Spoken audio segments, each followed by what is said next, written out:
Well, I think it's important for all of us, but to teach our children how to connect the emotions that you're feeling with things that happened, and it can be positive or negative, but express that in a way that you feel safe, Yeah. and also that you can process that with other people.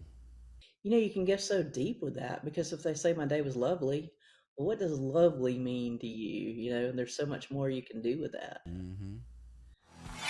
Welcome to Under the Knife, the podcast where we cut into topics such as politics, life advice, and medicine, and we do this with the precision of a licensed orthopedic surgeon. I'm your host, Dr. Craig Green, an orthopedic surgeon and elected public official.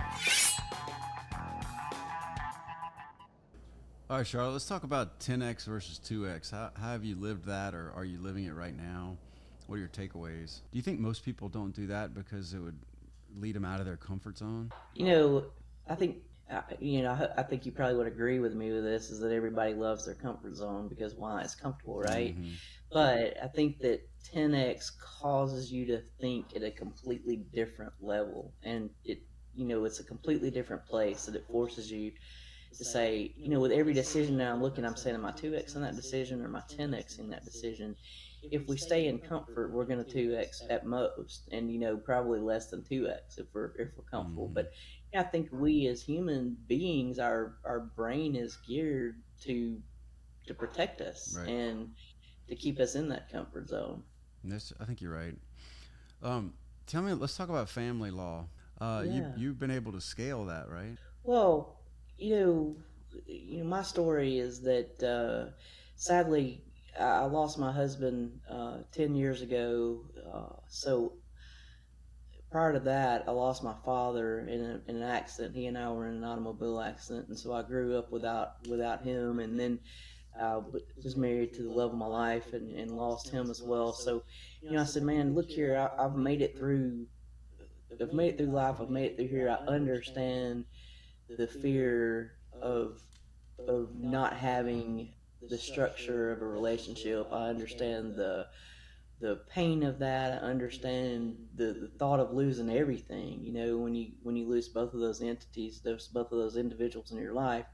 And so I said, how can I help the most people, and how can I help the most people through this? And I could have picked any kind of law, but I said I can help the most people through this who are going through something similar. And people who are going through a divorce, divorce is almost like death because you're losing your not only losing your partner, not only losing what you built together, you may be losing your security, you may be losing your children, you may be losing your home. You're suddenly having to split your kids with another, and with their other parent. It's just a whole lifestyle change. So I felt that I could bring a good situation there. I could make people's lives better going through this process. So I started doing it myself. And I said, I can't.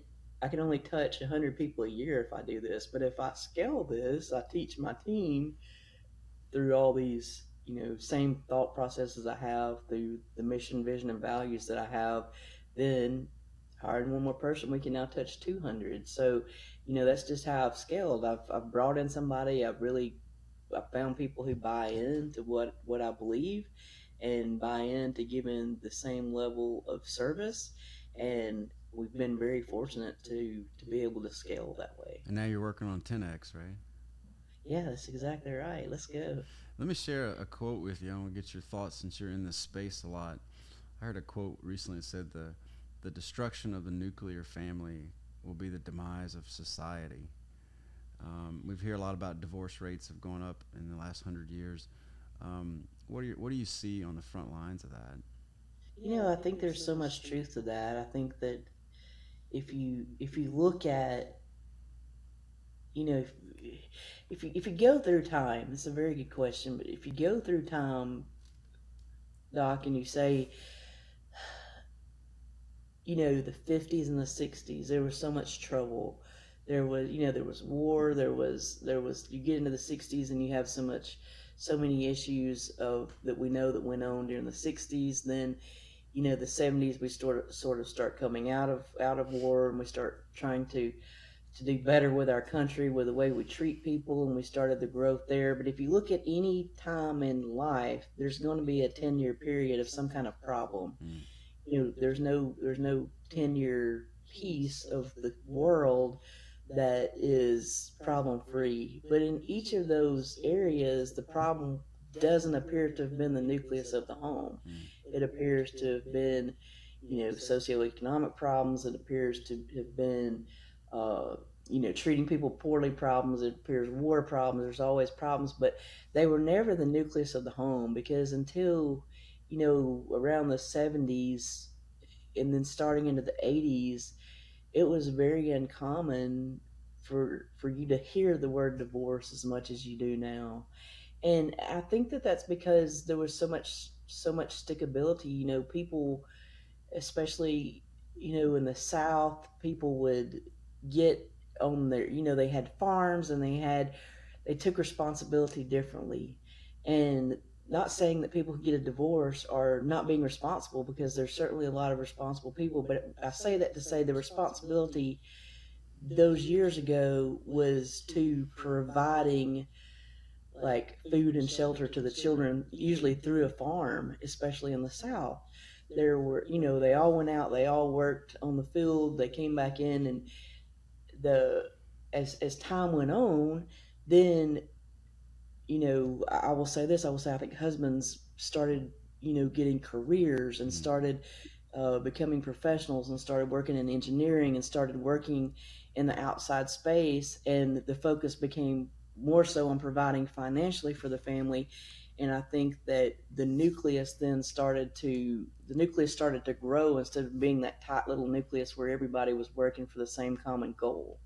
And it's just one person's opinion, but I think that that nucleus is being affected now, because you have two parents who are working, especially if you have two professional parents. They're working crazy hours. You have, you know other people who are, working 8-10 hours, then coming home trying to pull the nucleus back together. You've got, diverging mindsets of two parents bringing back in. And it's just that there's so much, in my mind, there's so much. If you got one parent here and one parent here who spends a whole day in his or her field, then they're coming home and they've got, you know children here sitting in the nucleus. When they come back in, they're trying to pull and reconcile what they did all day long, what their issues are going to be tomorrow, and they're bringing so much back into that family nucleus that it's just making it swell. And that's just, it's just one person's opinion, but I think that statement is so true, that the nucleus is broken, and that's affecting so many divorces. Let me ask you this. So, let's say you could talk to my 21-year-old self. I've been married 28 years coming up. Congratulations. Thank you. My wife would say 21 of those happy. If you total all the months, it's 21 years of happy marriage out of 28. No, but if you could talk to a young couple just newly married, I mean, you see the casualties at the end. What's three Absolutely. pieces of advice you would give a newlyweds? That's a great question. People ask me this a lot. How can I stay married? And I, without a doubt, can say that it is communicate. You know, you can you can come home, like I was talking about, with, you know your day here, her day was here, her day, his day, her day, however that works for you. But when you come home, you've got to communicate, and you've got to care. And I think you come home one day and you're really tired, you say, "Hey, I'm just going to go to bed." And that just starts to break the relationship a little bit, because you've been apart for the entire day. Mm. The next day you come in and you might spend 5 or 10 minutes, that continues to sever the relationship. And before you know it, you wake up and you're 2 years into this, and it's just severed and you can't get it back. I think the thing that I would tell you at 21 is that when you say "I do," you've got to commit, knowing that this is a job. Mm.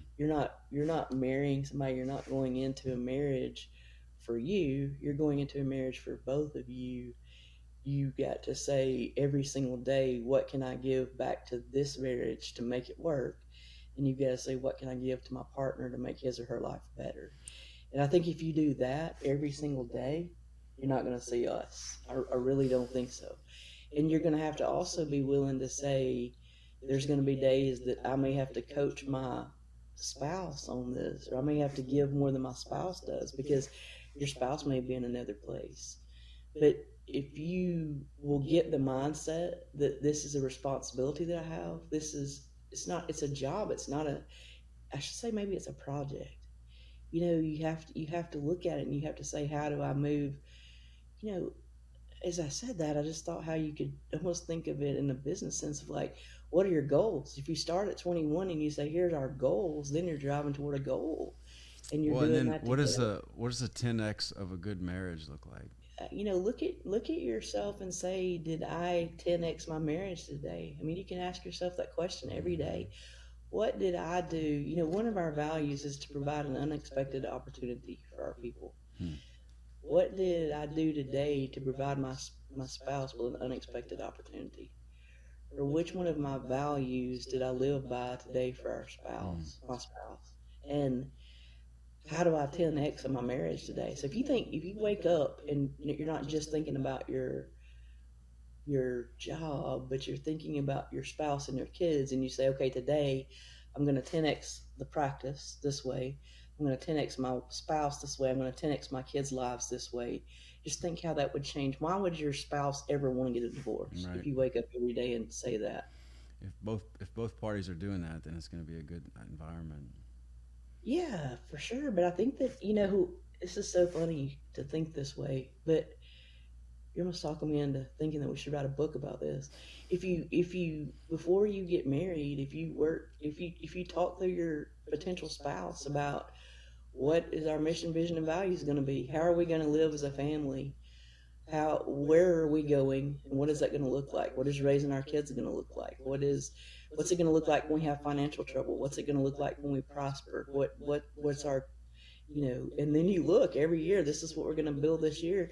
It's almost you almost can put that into uh, a sense of a business to make it successful. Hmm. How does that Well, say? I mean, how does that feel to you for me to say that? I feel like in business or in a professional life, you're very aware of where failure is, and if you're not, then you're going to fail a lot, catastrophically.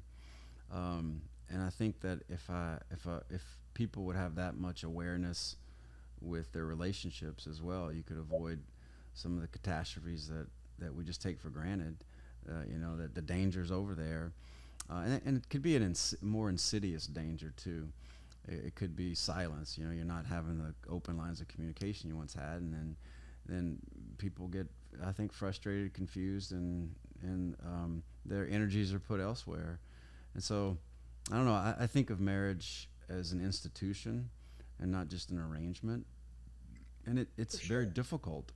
But I look at the things that I've done in life that I think are meaningful: um, med school, residency, fellowship, business school, and they were all very hard. But I was methodical and I was determined. And I think marriage is difficult. Not mine, everybody's. Sure. But there are ways to, like visiting with you or reading the right books, and learning the other person. And I think a lot of the problems in marriage aren't with that individual person. It's just two people being together that much. I mean, and that's where I think people have the wrong thinking of, if I trade out that person, I'm not going to have those problems. Well, you're going to have a different set of problems because it's Exactly. just the fact of two people spending that much time together. But problems aren't a deterrent. Everybody's going to have them. It's just a Exactly. matter of, let's take a deep dive and make this better and stronger. So You know, that's a very good point of, you know, we spend so much time with that one person. If you start feeling like that's an issue and you need space, then maybe talk through the level of space that you need, but with an understanding that your own in understanding with yourself that in this space I'm going to make the marriage better, or I'm going to make myself better. You don't fill that space with somebody else, or you don't fill that space with something negative, drugs or anything that's going to hurt you or the marriage. You fill it with something positive for you or the marriage, and then you come back to the marriage. You don't. You're right. I mean, I think people, get their feelings hurt, or they get mad, and all of a sudden they come see us. And once you come see us, we really try to do this differently. We try to say, first off, is there a way that we can salvage this before we go in and destroy it? Because once you've gone to a lawyer and the lawyer gets involved, even a law firm like mine that tries to do the right thing, once you hear the word lawyer, it's very destructive. Mm-hmm. So instead of running to a lawyer, run to your own space, get in your own head, and say, what am I running from? And what am I trying to run to? Because, I've got a young girl right now who, she's leaving a guy who, from the outward appearance, appears to be an amazing dad, um, appears to be a great husband, but her statement has been that he can't love me like I need him to. What I would encourage people who think that way is step back and look at yourself and say, what kind of love are you needing? What are you missing? Just because you marry somebody doesn't mean they can give you everything you need. So, do you need counseling? Do you need to work on yourself? When you've got something really good, when you've got somebody who's good to you, good to your kids, and provides for your marriage, look to yourself a little bit, because I can tell you those kind of people are hard to find. Mm-hmm. And if you've got somebody like that, take a step back and say, how do I work on myself a little bit? Right. But it's hard. It's hard for us to look at ourselves and say, I'm the one who's broken, right? That's right. Well, one of the things too, I remember I read a book once called "The True Measure of a Man," and in it's interesting because, like, if you look at my life, everything up until about 31, there was a test score associated with it, and there was a metric. And once I started my practice, there's not a single metric. It's not money. It's not the number of surgeries. I mean, you can't. It's hard to encapsulate high quality medical practice because there's a connection. There's of course outcomes, but the things that really matter in life, like relationships, humility, purpose. There's not a measurement system for that. There's not a metric that you can go, oh, I got an A, and so that's more difficult for, at least for people like me, to, how do I know that this is succeeding? I can't. I don't have any feedback. I need a gauge or a speedometer to show me. So I think that's one of the problems is people don't know what they're working on because they don't get the feedback all the time. I guess this is a total different thought. It's really a book idea. This might be the birth of a book. I guess we could have. I guess for people like us who need KPIs, we can have KPIs for marriage, and we can Yeah. know when we've hit 1, 2, and 3 that it's successful. I don't know. I guess you gotta. And on that note, too, maybe we have an invention. I've always thought, how there's threat levels for the United States, like colors. It's orange Yeah, or purple. yeah. I wish that maybe there's an app for this. Halfway home, I had a therapist once tell me, pick a tree halfway between work and home. And when you pass that tree, your mind needs to flip from work to home. Think about, okay, what did my spouse have today? What did my kids have a math test or a science test or a practice? Like, enter that world, because if you go walk in home and your mind's still at work, it's not going to go real well for a long time. I like the Um, tree idea. yeah, but Yeah. one of the things too is I wish there was a notification of which way the wind's blowing when you get home. If you could just Yeah. understand the temperament before you get there, you could be a little better prepared. I wonder. This is so interesting. This is such an interesting discussion. I wonder if, like, when you get to the tree, you could call your spouse and you could get the temperament. Like you could call, you could say, okay, hey, I'm halfway home. I just want to check in. I want to see What's how the the kids are color of the doing. day? Yeah, I want to see how the kids are doing. See, how, what's the kids' mindset? You got three kids. Let's start with Sally. What's her mindset? Mm-hmm. What's her problems today? What's her mindset? Go through all the kids. Then turn to your spouse. Say, all right, what were your problems today? What was your mindset? What do I need to know? What do I need to know when I walk in the door to make our marriage better? I mean, just think what your wife would do if you said that. Mm-hmm. Well, one of the things when we have family dinners, I noticed early that I would ask the kids like, "How was your day?" What's everybody's answer? Good. It's fine. It's good. So then I started saying, "Okay, I need more words, this and that. They need to explore their hearts and connect it with the happenings of the day and articulate that. And there's no better place to do that than the nuclear family, right? And Of course. so I started saying, okay, let's go around the table, highs and lows. Was something good, something bad. Another version of it would be what on using 2 decimal points. How was your day? 7.82. What does a 7.82 look like? And it's about the third or fourth question that it just there's an explosion of words and emotions and thoughts that's all behind the initial question was just how was your day? Good. All that was there, Love that. but you just I got to love tap into it. The other one I would do is, and look, it's okay to also say I had a 3.8 too. I had a bad day. People have bad days. Under this pressure in our society to think you can't have a bad day. No, you can have a bad day. You just need to know how to express what a bad day is. There's healthy ways and there's unhealthy ways. And the other way that we had it was fun. It's just fun too, getting to know people that way. Using 2 adverbs describe your day, love and it. you can even use a bad word if you want to. We're not going to kick you out. The kids' English teachers will be really happy that you're doing that as well because it's Yeah. making them think, right? Well, I think it's important for all of us, but to teach our children, how to connect the emotions that you're feeling with things that happened, and it can be positive or negative, but express that in a way that you feel safe, Yeah. and also that you can process that with other people. You can go so deep with that because if they say my day was lovely, well, what does lovely Yeah. mean to you? There's so much more you can do with that. Mm-hmm. That's a great idea. That You those got, could be that could be a chapter in the book, right? yeah, there you go. I'll keep this recording. So, I was thinking what you said, why couldn't we have something in our master or into our, in our bathroom there that has red, yellow, green, and like you have yours and has hers, and you can say what you're feeling that day, and you'll know. Like if she could put yellow, then what you need to explore with her. So I really like that idea. Well, I was talking to somebody the other day. I mean, all couples have their stuff, but I heard something great recently. First of all, if my wife is off for some reason, the first thing I have to determine is it me or is it not me? Those are two incredibly different pathways of response. But I heard Sure. something great recently, and I think if you do this early and often, it could be helpful. And that is, look, you look like something's got you preoccupied. And then what is it if you feel like talking about it?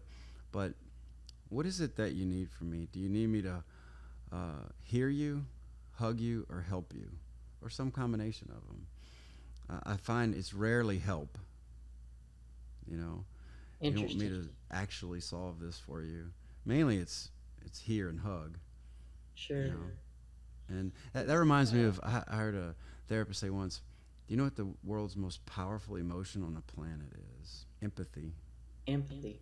I mean, most people when they're in a Oh, bad, most of yeah, most people when they're in a bad spot, they don't want you to map out how to get out of it. And I use this with patients all the time too. I can't do this. I can't do this. I can't go to work. My pain. And I just say that must be very difficult for you to deal with. And automatically they're kind of like, yes, it is. I just wanted somebody to understand that. Wow. That's a great point. That's a really good point. You know, when people are getting a divorce, they're so mad at each other. It's really difficult to get them to see having empathy for the other person because they don't want to have empathy because Mm-hmm. usually hate them so much. But just think how much better our world would be if we approached every person or every problem from an empathetic position. And look, Chick-fil-A's got a great video. It's about 2.5 minutes long. It's on YouTube, and it says everyone has a story. And what you don't realize is every person that you interact with on a daily basis, they have some story of, and it usually involves pain. You know, I'm an orthopedic Write that. surgeon. Yeah, check out that video. It's extremely powerful because everyone has a story, and it usually involves pain. And I tell people, I think all of life. Jordan Peterson actually says, all of life is suffering. The point of life, the purpose, is to find meaning within suffering. Wow. And I think that's true. But I think all of life is how we process pain. I see people that are 90 and their mentality is, why am I still here? Everything hurts. But really, not just physical pain, emotional pain. What do we do about processing that? And I've said it before. I heard something recently, like the best thing to do when you experience pain like that is to say, well, what does this reveal about me, and what is my next move? And it's life is a series of asking and answering those questions, and they can be hard to answer. Absolutely. So, how do you, as a professional, handle your day, handle your practice, then go handle your marriage and children, and still up level yourself, still read, still fill yourself up? How do you do that? What does it look like for you? Well, my word for the year is rhythm, and I'm working on making that cadence of life um, to have meaning and purpose and challenge and input. That's what reading is, right? It's input and other people's perspective. One of my favorite quotes is, good judgment comes from experience, and experience comes from bad judgment. And so why do we read so much? Or I do a lot of audiobooks. Well, maybe I can learn from their experiences. I don't have to have them myself, Um, so I find that all the things that you just asked about are necessary in my life. So I think my family has been a pruning for me, and it's good to have that accountability. I don't just provide and protect, but I want to have a strong emotional relationship with those close to me. And I think that intimacy, which is what we're all after, really only comes with a level of authenticity. And to have authenticity often involves someone initiating vulnerability. And you can only do that in a safe space. Right. And so, I find that if I want my children to think and act these ways, I have to demonstrate that first before I try to bring it out in them. And that's just not a natural thing to do for people. And so I've tried to work hard at it. But yeah, I think reading, and it could be podcasts, it could be, but constantly having inputs to say, well, how can I do better, is really important. I do Well, that that. goes back to that nucleus. It goes back to the Yeah. nucleus of what you're talking about. Think about if what I think doesn't happen is that I think a lot of times men do not appreciate the level at which they influence their children's lives forever. So just think how important it is to a child for their dad to be majorly involved in their life, shaping this is the kind of man that you want, that you want your wife, shaping this is the kind of female you want in your life, living by that example, but shaping and giving them the opportunity to really grow and have their own safe space.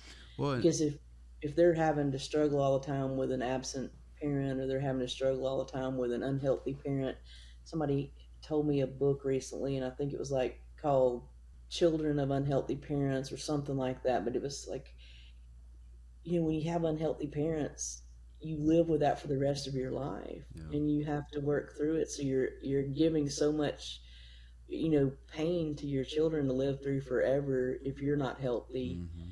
Just think what the nucleus, what how the nucleus would change if dads were healthy and were involved more. Same with moms. Well, a lot of times we don't know what does healthy look like and how do you get there. Right. And we got to wrap it up here, but I'll tell you, one of the things, books I read, I forget the name of it, but the essence of it was the Jewish culture does a good job of turning boys into men. Like, we're having an event, this is what it takes to be a man, and they spell it out. And in the Western American culture, we don't do as good a job at that. So there's a default. And the default we have to be careful about because it's just easier. and we let society define what that is. And over time, what that has been, and I'll try to find the name of the book, but it says from age 10 to about 25, one of the things that defines manhood is sports. And then from about 15 to 35 or 40, it's women, how successful you are with relationships. And then after about age 21 or 22, it's how much money do you make. And the reason why we idolize professional athletes is because they have all three. And so instead of putting those metrics as what defines manhood, I think it should be things like chivalry, honesty, integrity, humility. And those things, like we said, they don't have a numbers for, and then nor are they going to be on ESPN. They're not going to get a lot of glory. But I think it's the essence of what makes up a man, a marriage, perhaps even a society. Wow. Yeah, this has been an interesting conversation. I really appreciate your perspective. Let's do it again sometime. We'll work on that book together. Sounds good. All right, Enjoy take it. care. All right. Thank you for joining us today, and a big thank you to all of our listeners for tuning in to this surgical exploration of politics, healthcare, and life. I've been your host, Dr. Craig Green. Remember to stay informed, stay sharp, and join us next time to see which of life's topics we'll dissect under the knife.